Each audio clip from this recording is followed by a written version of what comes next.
When people are first introduced to arboreal snakes, they either think of one of the two icons of the tree serpents, the green tree python or the emerald tree boa. While yet they look so similar, they're actually quite different. But how do you ask? And in today's video, I'm gonna go over how they're evolutionarily the same, but yet genetically so different. The Convergent Evolution. My name's Ryan, and you're watching Mighty Morphin Reptiles. Let's roll the tape.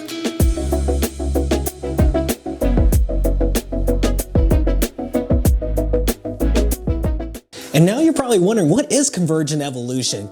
Well, convergent evolution is just where, let's say, two animals have completely two different ancestors, right? And they live on like two complete different continents, but they actually evolved the same. Let's say a lemur or a monkey. Let's say they live on two different islands. You know, monkeys climb trees, lemurs climb trees. They look kind of similar. Monkeys are usually brown or black, while lemurs are kind of white with some black spots, you know? They swing around on vines. They fling poop at each other. Wait, do lemurs fling poop too?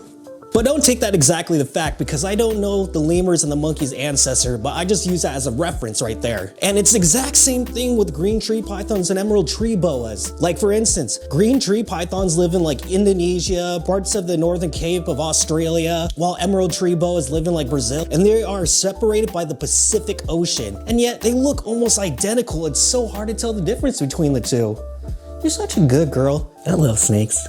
I love them. And with green tree pythons and emerald tree boas, they pretty much live exactly the same, like their habitat's the same. Like they live in trees, they like the high humidity, they usually coil up on a branch exactly the same. While these snakes live on completely different continents, their habitat's actually just very similar. For instance, they both live in tropical rainforests, they're both arboreal snakes, they like to coil up on branches and the trees, they hunt virtually the same, they're both nocturnal species, and they're both green as they get older, but they're just so freaking beautiful. Don't you bite me now. Don't you bite me. All right, let's talk about appearances now, how they look the same. There are some difference between them, and I'll tell you about them right now. Now, when it comes to size of green tree pythons, they rarely exceed 5 feet. Sometimes they can get up to 6 feet, but this girl right here, she is 5 years old, and she's just a little over 4 feet long. While the emerald tree boa, they can get up to 4 to 9 feet, depending on for the northern or the southern. And I'll explain that right now.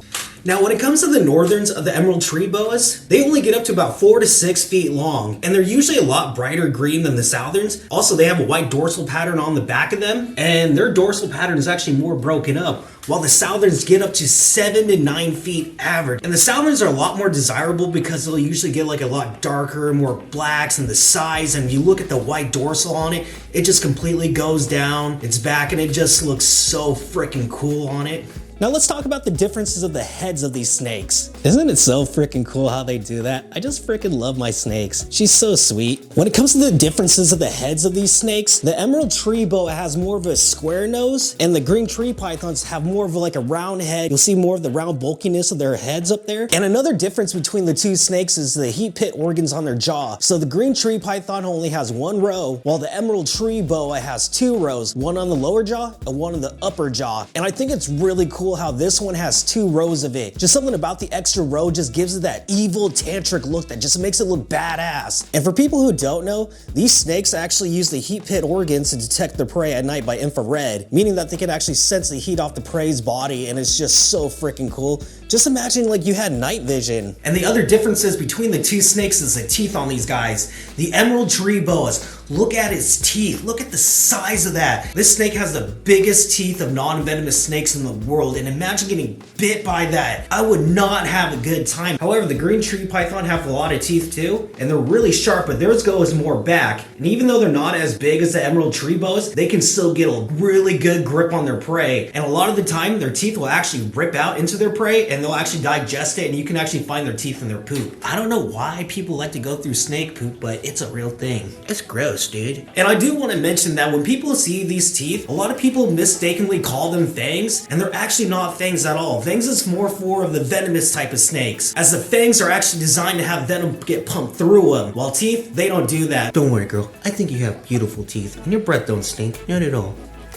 And another difference between these two snakes is the scale size. So green tree pythons, they have a lot smaller and finer scales throughout the whole entire body, while the emerald tree boa, they do have some small scales on them too, but if you look on their head, the scales are a lot bigger. And also, the other differences between the two is the color patterns. And as you can see, both of these snakes, they're not all just green. Green tree pythons go by localities. For instance, they have Biak, Aru, Milwaukee, Jarapura, and these localities kind of base some of their color patterns. While I think the green tree python has way more color variance between the two, as you can see, there's a lot more blue along them, and they do have some white speckles too, and they can get pretty yellow as well. The emerald tree boa is pretty freaking rad. There's nothing like that white dorsal, and like that's the thing that I really like, the looks and differences between the two. That white dorsal on them just makes them look so freaking badass, and the head on the emerald tree boa just makes them look a lot more savage than the green tree python. So one thing that I really love about these snakes is that when they're born, green tree pythons, they're either yellow or red as neonates. And then while the emerald tree boa, they actually don't come out yellow or red. From my research, they're really just orange as a babies. And the theory is the reason why they're these colors as babies, let's say for the green tree python, if they come out yellow, they'll all hide within like the flowers and the bushes to blend in so they don't get eaten up by predators. Or when they're red, they'll probably just stay low in between the leaves and kind of try to blend in. And same thing with the orange color on the emerald tree boa. And also the other theory is why they're so brightly colored as a baby. They think that the bright colors actually wards off predators because the bright colors represents poisonous. For instance, poison dart frogs, the reason why they're so colorful is because that makes them like, hey, you don't want to eat me, or if you do eat me, you're gonna have a bad time. But as these snakes get older, they go through something called the otonic color change. And this is where they slowly start changing into their green colors. And once they get more to that green color, they'll start more emerging to the trees. And once they get to that green color, obviously they blend in with the leaves and stuff like that. However, the emerald tree boa goes through the tonic color changes way faster than a green tree python. From my research, emerald tree boas can do it within the first year, while some green tree pythons, they do it within the first year, but some of them really take like 6 years to like fully go green. For instance, a Biak locality. Like I got this little cute neonate girl, I've had her for almost like 2 years now, and she's still got a good amount of yellow on her. And when it comes to the reproduction of these snakes, this is where they're completely different. Like for instance, the green tree pythons, the females will they'll go into a hollow log and lay their eggs into them. Then the female will wrap around the eggs and just maternally incubate there the whole time. And then the emerald tree boa, they're viviparous, meaning that they give live birth. And they go through this gestation period like a human does, and just for like 6 to 7 months, and they lay a litter, not a clutch,